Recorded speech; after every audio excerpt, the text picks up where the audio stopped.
Hello and welcome to the presentation about time of composition for small mouth sounds. My name is Caitlin, and the other members of my group are Isabel, Isabella, Will, Selena, and Sophia. Time of composition.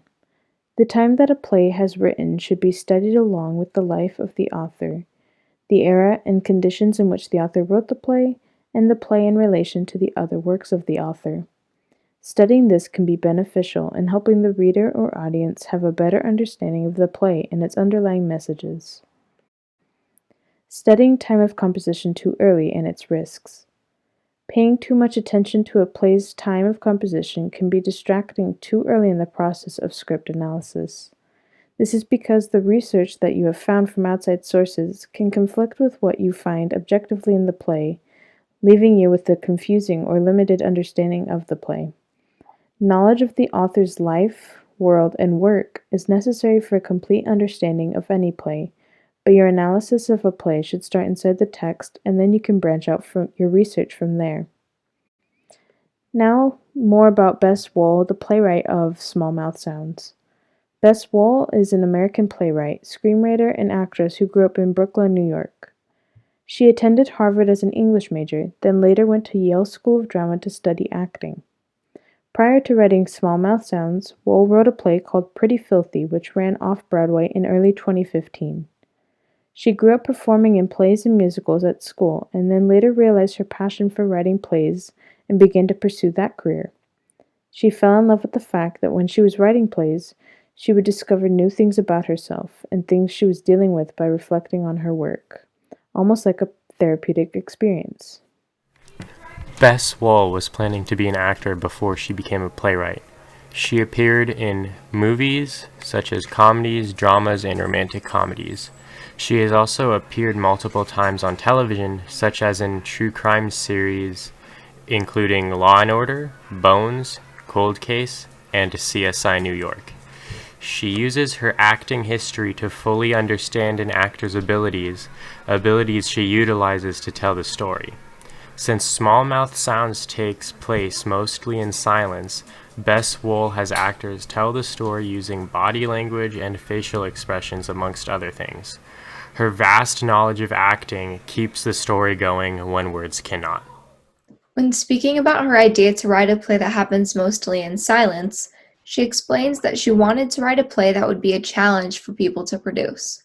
She wanted to challenge actors and directors to communicate who the characters are with a very small amount of dialogue. She was interested in seeing how audiences would fill in the gaps and react to the silence. In an interview, she said, "We all do that every day when we see people we don't know, whether on the subway, in an elevator, or in a doctor's waiting room. We write little stories in our minds and infuse details with meaning."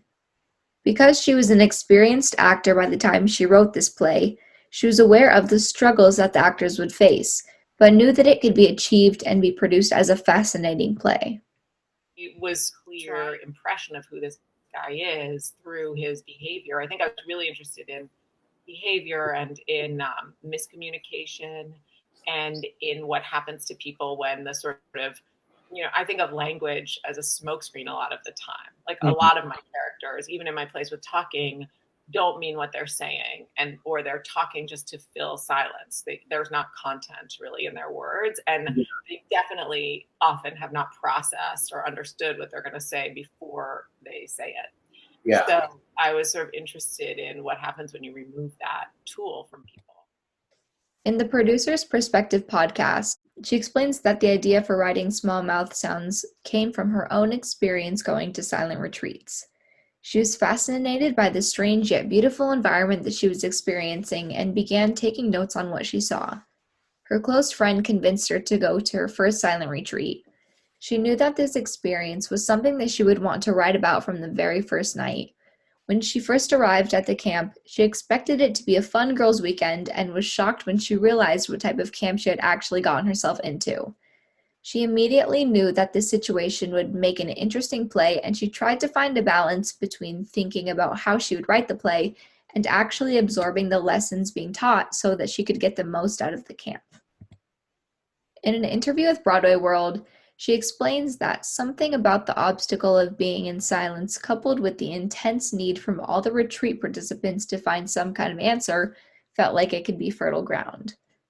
While she dislikes reducing a play to just one message, she finds that the play centers around the difficulty and joy of human connection, the search for meaning or enlightenment, and the ways in which we do or do not change. She wanted the play to raise the question, is change impossible or inevitable, or somehow weirdly both? She said in an interview, "My hope in writing a play that holds back so much information about its characters was to shine a light on the process of projection and to get people to see when and how those assumptions operate, for better and for worse." She wanted the audience to feel like an active participant in the play. She also wanted to build a sense of community in the audience and allow them to feel as if they participated in an active experience together. Audiences are encouraged to lean forward, become a detective, and become engaged with the storytelling. She believes that going to a play is like going to a mini silent retreat and hoped that that would be a source of connection for audience members. The work's the best Wall. Wall has been notorious for writing impossible plays.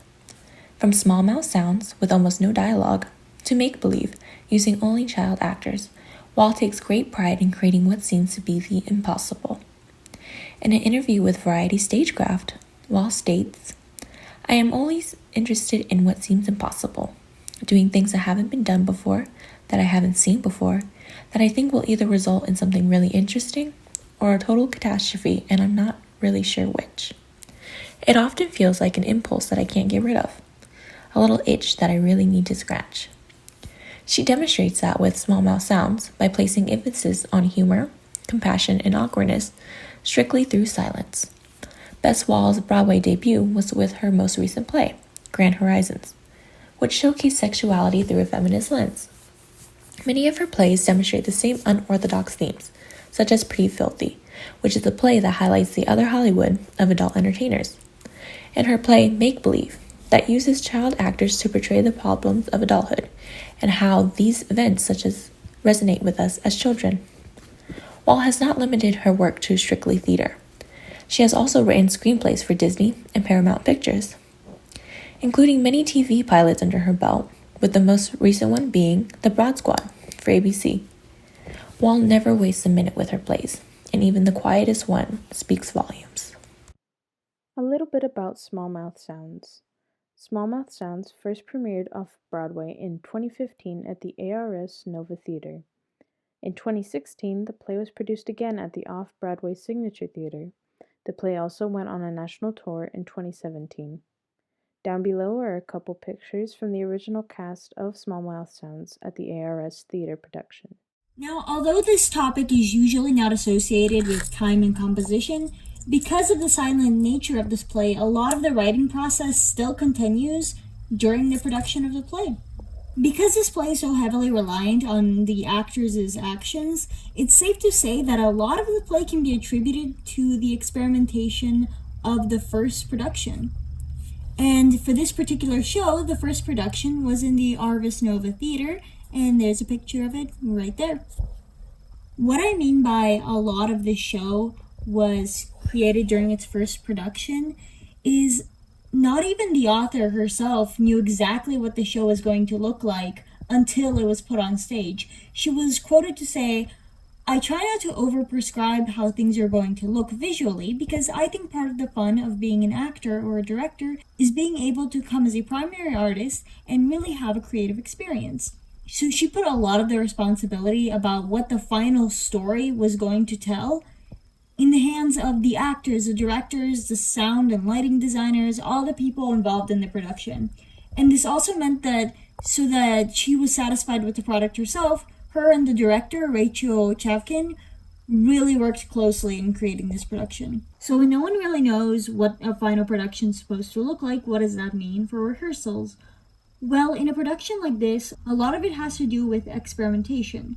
Particularly in this show, a lot of what became the final product came from improvisation and little mishaps on stage. One particular scene that the director mentioned was there was a scene where all the characters individually found out that they needed to take off their shoes in a particular moment, and it was like their own personal realizations, and one by one they all took off their shoes. They repeated the scene so many times, but once the character who played Ned had a little bit extra trouble taking off his shoes. He ended up getting his foot stuck, and it was a huge mess. It looked ridiculous, but it was so funny that they decided to keep it in the final show. And now it's an official part of the blocking because it all happened organically. And that's a lot of how most of the humor for the show was created, just through organic moments that were done so many times until they found something that was funny. On top of the little improvisation, there was also a lot of trial and error, needed to be repeated over and over and over until they found out exactly what was funny. In one particular article, they discussed how even in gags like when a character's eating a potato chip, they needed to do it so many times to figure out exactly what was the funniest formula for that. Was eating one potato chip funnier or three? How exactly? How long do you chew? Everything needed to be perfect for this show. And until all those beats were hit, the show was never truly complete. Unlike most shows where we can usually visualize pretty well when the script is initially written. So that was a lot of what the process was for creating the show. And even after all that, they had to do a lot of workshopping, and they polled the audience about their engagement and understanding just to make sure that everything was perfect. Because this was such a new and ambitious style that no one had ever experimented with before, so they needed to make sure that it made sense and would be received well by the audience. Alright, so then versus now. As with any show, story, or any kind of artwork, the audience or the viewer's perception and the hidden meanings we find evolve with time, depending on what's going on in the world around us or in our personal lives when we come across the art. So Small Mouse Sounds first premiered about 5 years ago. That doesn't seem like a super long time ago, but we've definitely come a long way since then. Some of the topics and ideas present in this show are sexuality, mental illness or eating disorders, and the status of our planet or climate change. These are all mainstream topics now. We've all heard of them, we all have a general understanding of them, and many people are much more knowledgeable on these topics than the average person was in 2015. But that does not make these topics any less controversial. So sexuality. Representation of non-straight couples in media has come far, not as far as it needs to, but for many of us now, seeing a lesbian couple in this play is less groundbreaking than it would have seemed in 2015. It was a little bit more unheard of to see non-straight couples in shows or any kind of media or art back then, so it was definitely kind of a shock in those years, but now we're a little bit more accustomed to it as a general public, and it's not like the main focus when it is presented in an art piece. So with mental illness, as a society, we have made great strides in research, normalization, and understanding of many mental illnesses. One of the mental illnesses present in this play is bulimia, and this was once seen as an act of vanity and not an actual mental illness. A lot of people would respond to bulimia by just telling the person to eat some food. We know now that as a neurological abnormality, that cannot fix or even help them in any way, and it's much deeper rooted in the brain than just a choice to look a certain way. Climate change, it affects every living thing on our planet, but little has really been done to help since discovering it. A lot of people have come up with ideas, and we have made small changes, but as individuals, nobody really did enough. We kind of just figured someone would come up with a solution eventually, and we just thought of it as a scary idea that eventually would be solved. But now we face it as a nearly irreversible fate for our planet, and it's not so much just a thought now. We all know that it is fact. Well, some people don't, but for the most part, we know that this is happening, and we're running out of time to figure out how to fix it.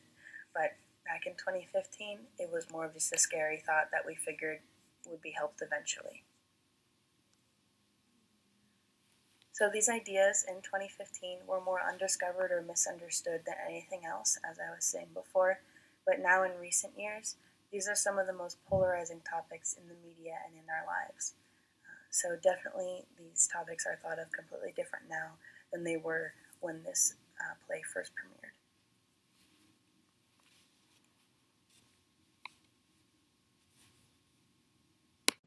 Finally, to close our presentation, I would like to watch a few videos on small mouth sounds. The first one being a trailer for the play, and the second one being Ned's monologue. And while we watch Ned's monologue, I would like everybody to think that they are the people on the retreat, and how strange it would feel to have to finally listen to somebody go on such a long rant about anything and everything that crosses Ned's mind. Meanwhile, you have to be silent and listen.